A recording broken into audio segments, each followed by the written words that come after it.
sehat selalu, sukacita selalu. Mari teman-teman kita nyanyikan lagu Satu Anak Tuhan Pergi Sekolah Minggu. Satu anak Tuhan pergi sekolah minggu. Satu anak Tuhan bawa teman pergi sekolah minggu. Dua anak Tuhan pergi sekolah minggu. Satu anak Tuhan bawa teman pergi sekolah minggu. Tiga anak Tuhan pergi sekolah minggu.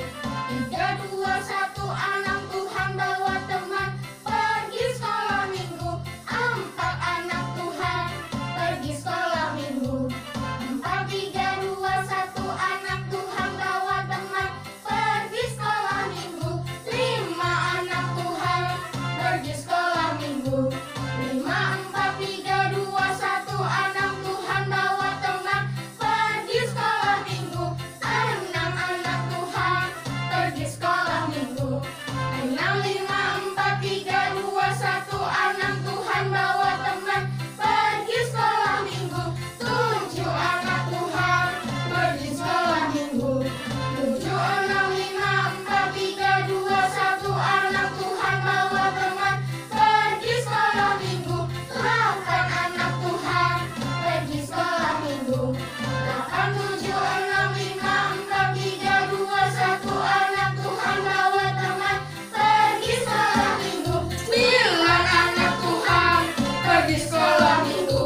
Sembilan, delapan, tujuh, enam, lima, empat, tiga, dua, satu anak Tuhan bawa teman pergi sekolah minggu. Sepuluh anak Tuhan pergi sekolah minggu.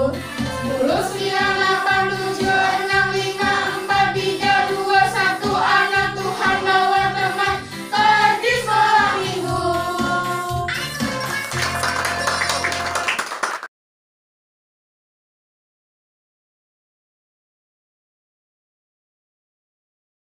Mari kita bersatu di dalam doa. Tuhan Yesus, terima kasih hari ini. Kami syukur untuk hari ini Tuhan.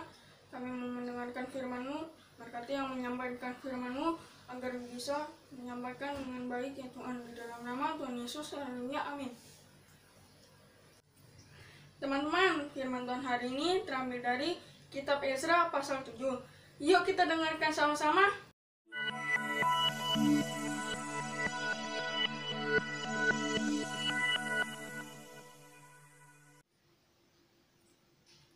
Selamat pagi, saya Tirsa akan mewartakan kejadian pada tanggal 1 bulan pertama pada tahun ke-7 pemerintahan Raja Artasasta. Nabi Ezra bersama beberapa pemimpin kaum Israel, bersama beberapa rombongan orang Israel dan imam, orang Lewi, penyanyi, penunggu pintu gerbang, dan budak di bait Allah, dan tiba di Yerusalem pada tanggal 1 bulan ke-5 dan dalam tahun yang sama. Karena kemurahan Tuhan, maka Tuhan membuat Raja Artasasta yang tidak percaya pada Allah menjadi Allahnya Tuhan untuk membuat bangsa Israel bisa pulang kembali ke rumah Tuhan di Yerusalem dan untuk beribadah kepada Tuhan. Bahkan segala yang diperlukan termasuk emas, perak, dan domba-domba untuk persembahan dan korban sajian, juga segala perlengkapan untuk beribadah. Kita bisa datang pada Tuhan dan beribadah kepada Tuhan itu semata-mata karena kemurahan Tuhan sendiri bagi semua orang yang dengan rela mau datang kepada Tuhan. Nabi Ezra, keturunan ke-16 dari Imam Harun, diberi kepercayaan untuk memimpin umat Tuhan ini. Dan ini bukanlah kebetulan. Nabi Ezra adalah seorang imam dan ahli kitab dan hukum atau ketetapan-ketetapan Allah yang maha kuasa. Ia diberi tugas untuk mengajar umat Tuhan yang datang ke rumah Tuhan dan mau beribadah, mengajarkan hukum-hukum Tuhan, dan juga mempraktikkan hukum-hukum Tuhan ini dalam kehidupan mereka. Ezra mengajar agar umat Tuhan hidup kudus, tidak terpengaruh akan hal-hal lain selain Allah sendiri. Ia sangat percaya bahwa tangan Allah akan melindungi dan memimpin umatnya. Ketika kita sudah belajar dan mengerti firman Tuhan, kita akan mengenal dan Tuhan tahu bahwa Tuhan akan melindungi dan memimpin kita. Dan kita juga akan taat melakukan firman Tuhan dalam hidup kita. Dengan demikian, kita akan hidup dalam kebenaran. Dalam mengerti firman Tuhan, kita akan punya motivasi atau tujuan yang benar dalam melakukan segala sesuatu. Saat kita bermain dengan teman-teman, orang yang mengerti dan melakukan firman Tuhan tidak akan suka marah-marah, mudah mengampuni, tidak iri dan jahat, akan suka berbagi. Sehingga ia disukai oleh teman-temannya dan nama Tuhan akan dimuliakan.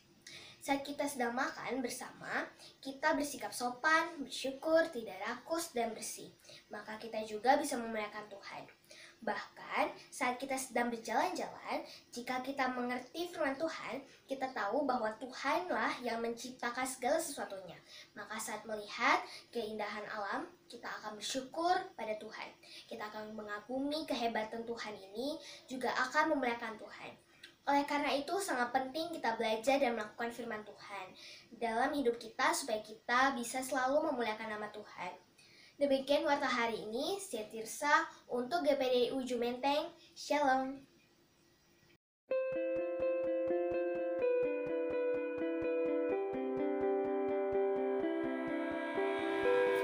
Teman-teman, ayat hafalan hari ini terambil dari 1 Korintus 10 ayat 31. Aku menjawab, jika engkau makan atau jika engkau minum atau jika engkau melakukan sesuatu yang lain, lakukanlah semua itu untuk kemuliaan Allah. Amin.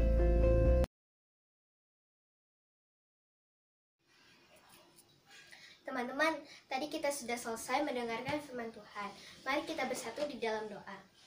Terima kasih Bapa, terima kasih Yesus atas berkat-Mu pada hari ini ya Tuhan. Tuhan, terima kasih atas nafas kehidupan dan kesehatan juga yang masih Kau berikan kepada kami, sehingga kami masih bisa bernafas dan kami masih bisa beraktivitas juga pada hari ini ya Tuhan.